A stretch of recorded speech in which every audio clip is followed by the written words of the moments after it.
Koroks are little woodland creatures with innocent and childish, or some might argue mischievous and childish, personalities. First appearing in The Wind Waker, these spirits of the forest with masked faces made of leaves and tiny wooden bodies evolved from human-shaped Kokiri during the time Hyrule flooded into the Great Sea and subsequently became fearful of people.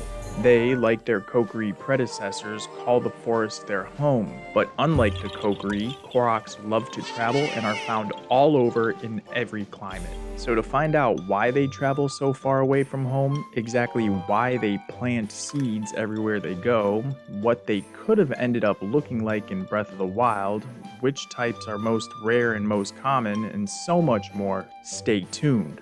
What's up, fellow Zelda enthusiasts? Welcome back to another video.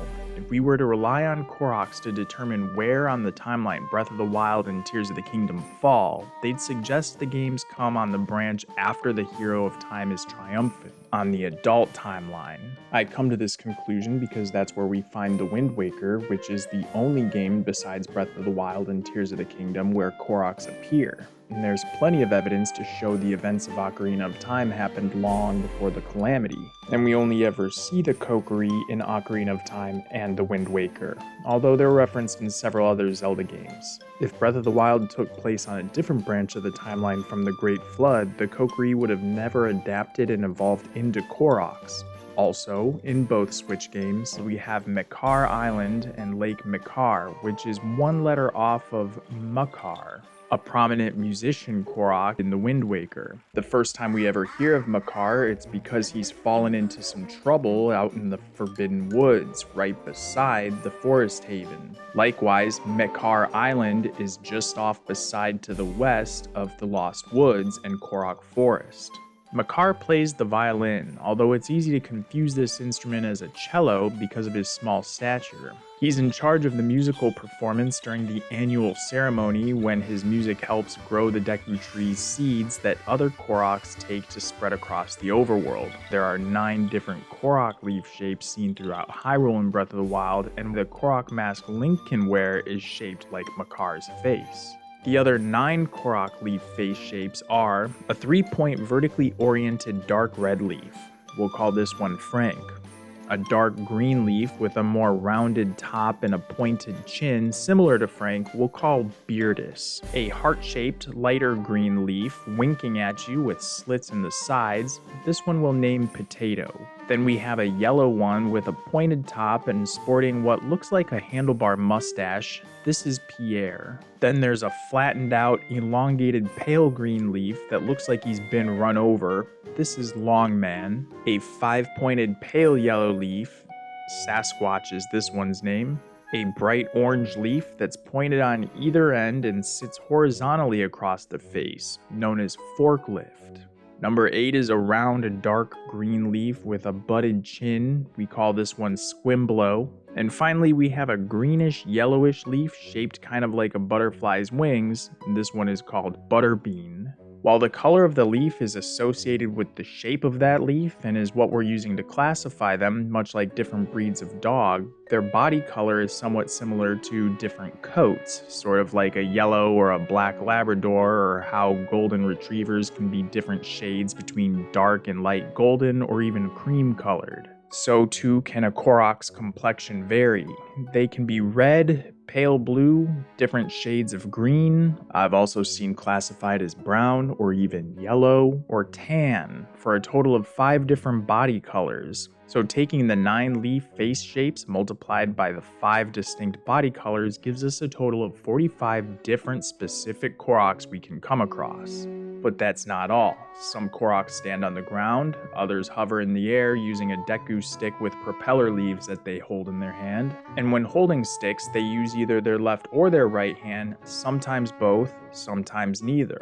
I'll dive even deeper on the typical Koroks in just a moment, but first I should acknowledge the bulk of the source information I have for Korok classification specifically covers Koroks found during the Calamity period throughout Breath of the Wild, and does not extend to the post-upheaval times of Tears of the Kingdom. So while I touch on Koroks and information about them that we know from the second game on the Switch, I will focus on what we know about Koroks from the first game. That said, you may have noticed the numbers in the bottom right corner of the still shots I just put up.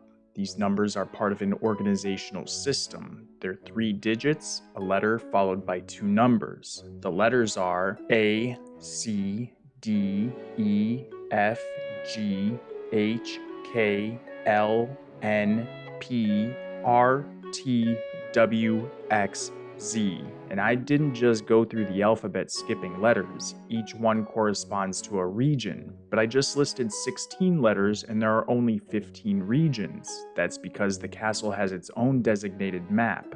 The problem is that many regions start with the same letter, so organizers had to get a bit creative. There's G for Gerudo and P for the Great Plateau, L for the Lake region, and Z for Lanayru, or likely for Zora or Zora's Domain, W for the Wasteland region, and K for the Woodland region, or likely for Korok, H for Hebra, and N for Hitano. I don't know exactly what this N could be standing in for. Most likely though, the N stands for Necluda, but it could also be the N in Hitano, seeing as how the H, A, T, and E are already taken up from the regions Hebra, Akala, Tabantha, and Eldon.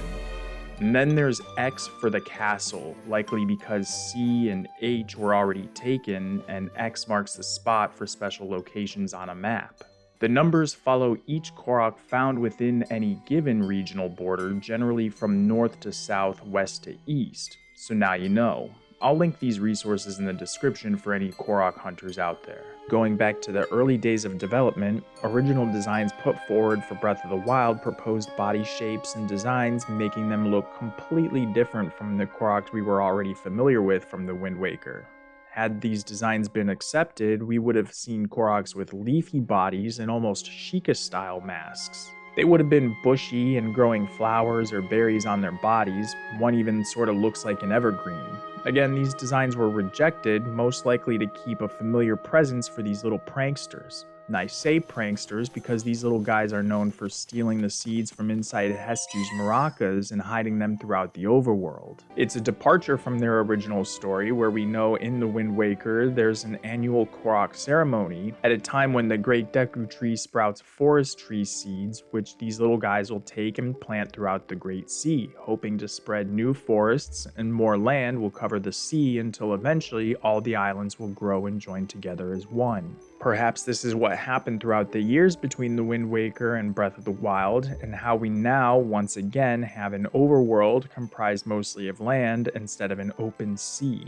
And in the Wind Waker, when you find Koroks, they ask Link for forest water from the Forest Haven to water the little trees and keep them from withering. And when you water every sprout before the forest water loses its magical power, the forest trees grow and the Great Deku Tree's dream becomes more of a reality. However, in Breath of the Wild, they don't seem to worry or care or even mention anything about the need to spread the Deku Tree seeds. They play more of a part in offering puzzles to solve and collect their seeds so that Link can return them to Hestu in exchange for expanded weaponry or shield inventory slots.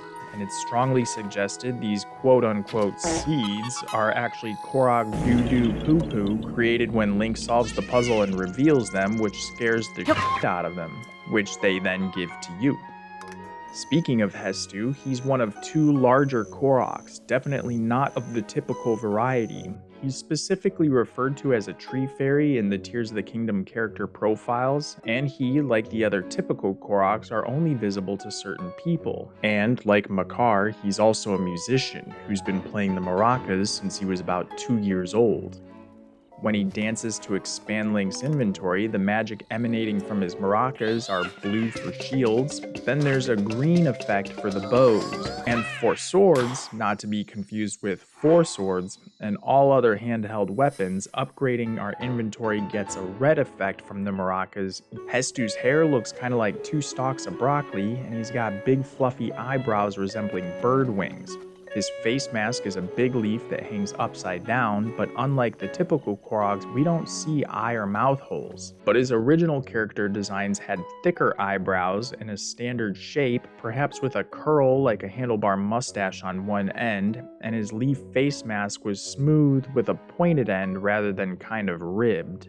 He didn't carry a pouch across his shoulder either, the way that we see in the finished design. he also didn't have the broccoli hair. He was either bald with a pointed or curled stick on the left side of his head for ears, or perhaps one leaf sticking out of the top of his left ear, which he would sometimes play with as though he was bored. Then of course there's Chio, also known as the Elder Korok.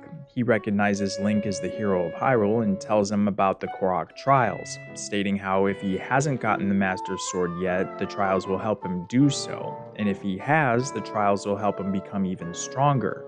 He's got a mushroom growing out of his head that he explains sprouted just earlier that day, and sort of a fan-shaped leaf face mask with only one spot for an eye hole. Chico and Hestu are the only two Koroks that received a completely unique character design from what we saw in the Wind Waker. It's unexplained as far as I know how and why these two particular Koroks are so much larger in size and special compared to the typical Koroks, but like Makar from the Wind Waker, they each serve a special purpose. Anyway, back to the typical Koroks who all live in the Great Hyrule Forest, with the Great Deku Tree acting like a father to them. These following figures are specific to Breath of the Wild. Of the 5 different body colors, there are 178 with green bodies, like a pale green, 177 with tan bodies, 183 with bright green bodies, 182 with blue bodies, and 180 with red bodies. Then there are the 9 different leaf mask faces. There are 121 Franks, 108 Bearduses, 109 Potatoes, 109 Pierres, 90 Longmen, 101 Sasquatches, 95 Forklifts, 86 Squimblows, and 81 Butterbeans. This makes Butterbean the most rare leaf face shape, and Tan the most rare body color. Combining these two factors, there are only 20 Tan Butterbeans, but that's not the rarest of Korok classification combinations. The rarest type of Korok found in Hyrule is the Red Longman, with only 11 of them existing in Breath of the Wild. 7 of them fly with a Deku Leaf, and 4 of them stand on the ground. Of the ones on the ground, 1 is a lefty, 1 is a righty, and 2 are ambidextrous. For the most common Korok combination, we have a tie, both with the bright green-bodied Sasquatch and the pale green-bodied Frank, each having 26 existing Koroks in Breath of the Wild, making up 2.8% each, or a combined total of 5.7% of all Koroks. I also found it interesting how every Korok that uses a Deku Leaf to fly is left-handed. All 333 of them, or 37% total. Of the 900 that exist in Breath of the Wild, you only need to find 441 to fully upgrade your weaponry and shield stashes. In Tears of the Kingdom, there are 100 more Koroks to find, but you need 20 less seeds to fully expand your inventory, so only 421. The way it works is that the shields are exactly the same, and you get 1 less weapon slot and 1 more bow slot than you did in Breath of the Wild. The breakdown of necessary Koroks is 49% for Breath of the Wild versus 42.1% in Tears of the Kingdom.